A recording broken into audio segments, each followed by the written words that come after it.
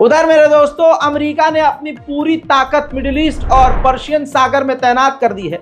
अब ये देख लीजिए, अमेरिका के डिफेंस मिनिस्टर ने खुद कहा है कि जी हमने इजराइल के डिफेंस मिनिस्टर से बात की है और हमने उनसे कह दिया है कि हम हर तरह से आपको बचाएंगे। उधर आपको बता दूं, अगर आप ईरान को कमजोर समझते हैं तो मुन्ना ये देखिए, ये मिडिल ईस्ट देख लीजिए, ये नीले नीले जो आपको पर्चे दिख रहे हैं, जो नीले नीले के ऊपर वाइट कलर से कुछ लिखा हुआ है, ये ईरान के खिलाफ मिडिल ईस्ट में बिल्कुल चारों तरफ इजराइल के और इजराइल के आसपास समेत ईरान के भी पास अमेरिका ने अपने तमाम युद्धपोत और एयरक्राफ्ट कैरियर भेज दिए हैं। सोचिए, मिडिल ईस्ट में सिर्फ इस वक्त अमेरिका की सेना दिख रही है। उधर अरब देशों की ही गद्दारी देखिए, अपनों की ही गद्दारी से इंसान हारता है। तस्वीर देखिए, कुवैत उतरे हैं, कुवैत के बेस पर अमेरिका के कार्गो जहाज हथियार लेकर उतरे हैं। ये अरब ममालिक हैं जो पूरी तरह से ईरान के खिलाफ उतरे हुए हैं। अब आपको समझ में आया हजरत अली को ज़रबत मारने वाले कैसे मुसलमान थे। अब आपको समझ में आया करबला में नबी के नवासे को कत्ल करने वाले किस तरह के मुसलमान थे। आज शीशे की तरह साफ हो गया है और अभी भी आपको समझ में नहीं आ रहा है तो आपसे बड़ा बेवकूफ़ कोई नहीं। ईरान का एक स्टेट है बूचान, उसके रिप्रेजेंटेटिव समझ लीजिए, उसके गवर्नर ने ईरान की पार्लियामेंट में साफ कह दिया है कि हमें नेतन्याहू को कत्ल करना होगा। सुनिए।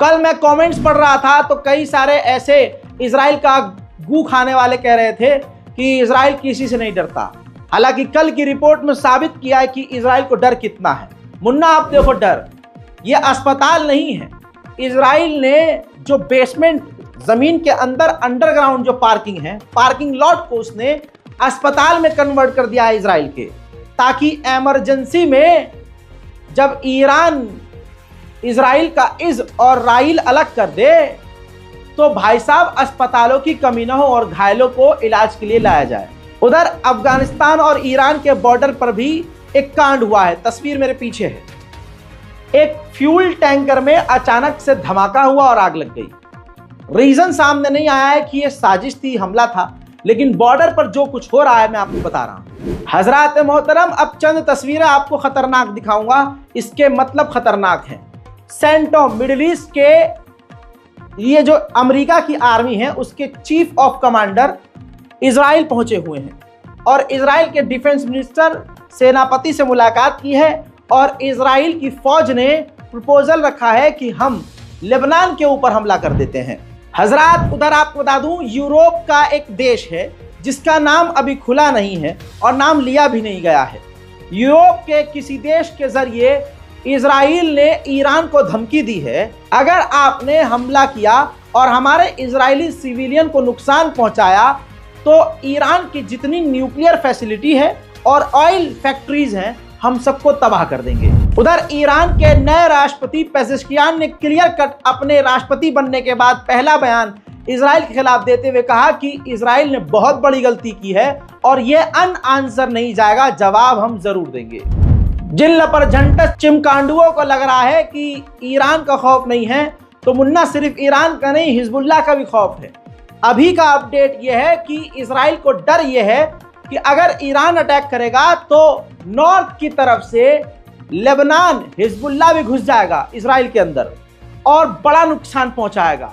ऐसे में नॉर्थ की तरफ, लेबनान की तरफ इजराइल ने अपनी भारी सेना तैनात कर दी है। हालात इतने खराब और डर का माहौल इजराइल के अंदर इतना है कि इजराइल ने अपने नागरिकों से कहा है कि जैसे ही हम आपको वार्निंग दे, 90 सेकंड के अंदर आप बॉम्ब शेल्टर के अंदर चले जाइएगा और 90 सेकंड के अंदर बॉम्ब शेल्टर में जाने के लिए प्रैक्टिस कीजिए और बॉम्ब शेल्टर अपने आसपास ढूंढिए, तलाश कीजिए। कई सारे देशों की इस वक्त फ्लाइट इजराइल के लिए रद्द हो चुकी है और ना तेल अवीव से किसी देश, बहुत सारे ऐसे देश हैं जहां पर जहाज अब इजराइल के नहीं जा रहे हैं, जिसकी वजह से जो 1.5 लाख इजरायली इजराइल छोड़कर भागना चाहते थे वो इजराइल में फंस गए हैं।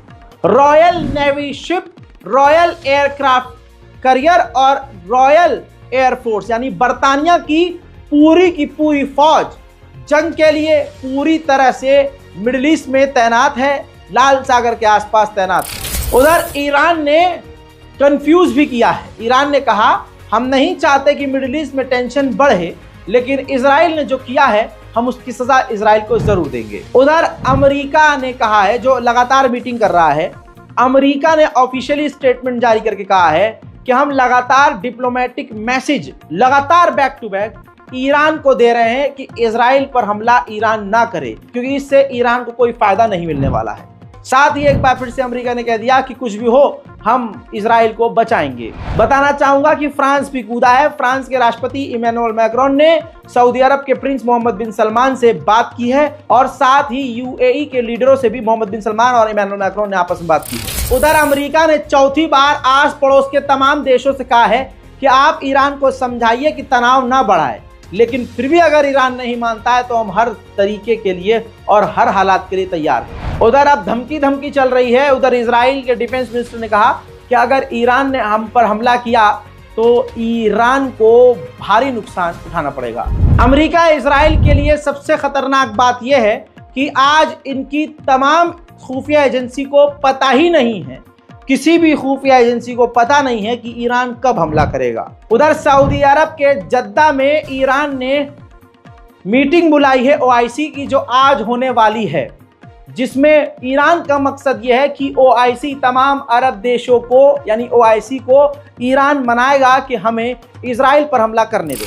उधर ट्रंप अपना ही खेल खेल रहा है। ट्रंप ने कहा मैंने सुना है कि आज ईरान हमला करने वाला है इजराइल पर, और अगर मैं राष्ट्रपति होता तो ये दिन कभी देखना न पड़ता। ईरान की स्पेशल रिपोर्ट, मिडिल ईस्ट के हालात की स्पेशल रिपोर्ट में अभी तक के लिए इतना ही। इस रिपोर्ट को शेयर कीजिए, अपनी दुआओं में हमें याद रखिए, चैनल को सब्सक्राइब कीजिए ताकि आपको तमाम अपडेट्स मिलते रहें। जय हिंद।